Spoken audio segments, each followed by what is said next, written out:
এটা সন্তানের জন্য ক্ষতিকারক, কিন্তু তারা আচরণের ক্ষেত্রে না দিয়ে পায় না।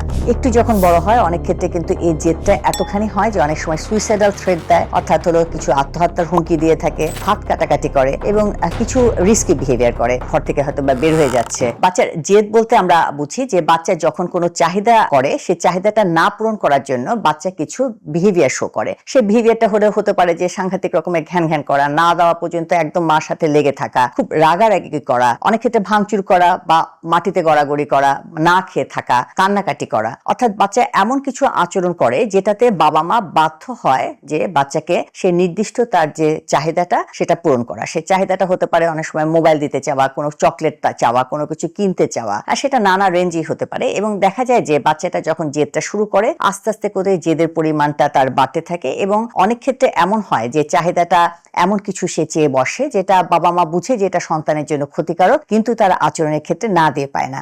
একটু যখন বড় হয় অনেক ক্ষেত্রে কিন্তু এই জেদটা এতখানি হয় যে অনেক সময় সুইসাইডাল থ্রেট দেয়, অর্থাৎ হলো কিছু আত্মহত্যার হুমকি দিয়ে থাকে, হাত কাটাকাটি করে এবং কিছু রিস্কি বিহেভিয়ার করে, ঘর থেকে হয়তো বা বের হয়ে যাচ্ছে। অনেক সময় বাবা মাও হলো না পেরে গায়ে হাত তুলে এবং কিছু অনাকাঙ্ক্ষিত আচরণ করে থাকে, যেটাতে হয়তো সাময়িকভাবে বাচ্চা ওটাতে নিবৃত হয় ঠিকই, কিন্তু আলটিমেটলি তার জেদটা কিন্তু সে বাড়িয়ে দেয় এবং একটা টাইমে বাচ্চা কিন্তু ঠিক নিয়ন্ত্রণের মধ্যে থাকে না। সন্তান যদি আসলে জেদ করে সেটা আমরা কিভাবে আসলে ম্যানেজ করব? প্রথমে আমরা বলবো হলো যে বাচ্চার যে বিহেভিয়ারটাকে আপনি মনোযোগ দিবেন, সে বিহেভিয়ার কিন্তু বাড়বে। এই মনোযোগটা আমরা বেশ কয়েকভাবে দিতে পারি। প্রথমত হলো যে বাচ্চার যে চাহিদাটা চাচ্ছে, যেটা চাচ্ছে সেটা আমরা স্যাটিসফাই করে দিতে পারি। দ্বিতীয়ত হলো আমরা তাকে সমালোচনা করতে পারি, অথবা তাকে আমরা যদি বুঝাই সেটাও কিন্তু বাচ্চা একরকমের মনোযোগ পায়। অর্থাৎ হলো আমরা ভালোর জন্য যে বাচ্চাটাকে বোঝানোর চেষ্টা করছি সেটা কিন্তু আলটিমেটলি বাচ্চা ওই সময় হয়তো বা বুঝছে, কিন্তু আলটিমেটলি জেদ থেকে কিন্তু তার কমছে না, জেদটা কিন্তু বাড়ছে। বেশিরভাগ ক্ষেত্রে যখন আপনি তার চাহিদাটা পূরণ করে দেন, যেটা বাচ্চার হয়, বাচ্চা বুঝে যায় যে আমি যদি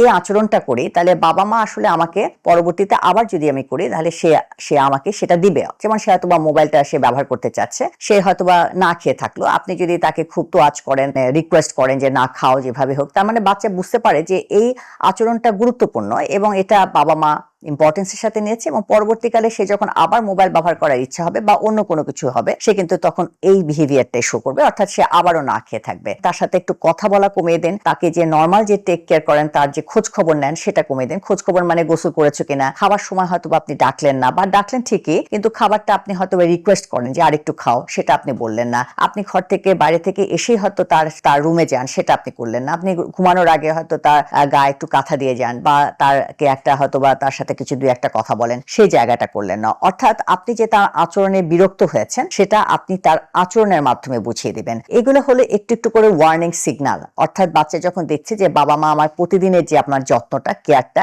সেটা একটু একটু করে সে কমিয়ে দিচ্ছে, তখন কিন্তু তার এটা এক ধরনের সিগন্যাল পায় এবং তার যে বিহেভিয়ারটা সেটা সে কিন্তু কন্ট্রোল করার চেষ্টা করবে। এবং আমি বলবো এটা জেদের একদম শুরুতেই কিন্তু আপনি এই আচরণগুলো আপনারা করবেন। অনেক ক্ষেত্রে আপনি যখন বাচ্চা অনেক রকমের এটা মানে অনেক দিন হয়ে যায়, বিহেভিয়ারটা অনেক লার্ন হয়ে যায়, তখন অনেক ক্ষেত্রে এই বিহেভিয়ার গুলো করে আপনি ঠিক অনেক ক্ষেত্রে ম্যানেজ করা যায় না এবং সেক্ষেত্রে কিন্তু আপনার সাইকিয়াট্রিস্টের শরণাপন্ন হতে হয়। অনেক ক্ষেত্রে আমাদের কিন্তু মেডিকেশনের দেওয়ার প্রয়োজন হয়, ওষুধ দেওয়ার প্রয়োজন হয় এবং আমাদের কিছুটা তখন প্যারেন্টাল আমরা কাউন্সিলিং করি। কাউন্সিলিং এ কিন্তু মেইনলি এই কথাগুলো আমরা বলে থাকি। বাবা মা হিসেবে আপনার মেইন দায়িত্ব হলো আপনি তার বেসিক্যালি অভিভাবক, এবং অভিভাবকত্বের মেইন জায়গা হলো আপনি তাকে গাইডেন্স দেওয়া। অর্থাৎ বাচ্চা তার বড় হওয়ার প্রসেসের মধ্যে নানা কিছু তাকে তার চাবে, নানা কিছু আবদার করবে, কিন্তু প্রত্যেকটা আবদার ফুলফিল করা কিন্তু আপনার দায়িত্ব না, বরং হলো বাচ্চার জন্য সঠিক যে জায়গাটা, সঠিক যে পথটা, সে পথটা দেখানোই কিন্তু আপনার তার কাজ। এবং বাচ্চা যদি আপনার জেদের পরে দেখেন যে তার আচরণটা তার পরিবর্তন করছে, সে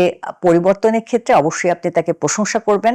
আপনার যে কোনো ধরনের প্রশংসা, এটাও কিন্তু এক ধরনের অ্যাটেনশন, মনোযোগ, এটাও কিন্তু বাচ্চাকে রিইনফোর্স করতে সাহায্য করবে, বাচ্চা কিন্তু আরো নিজেকে বেটার করতে সাহায্য করবে।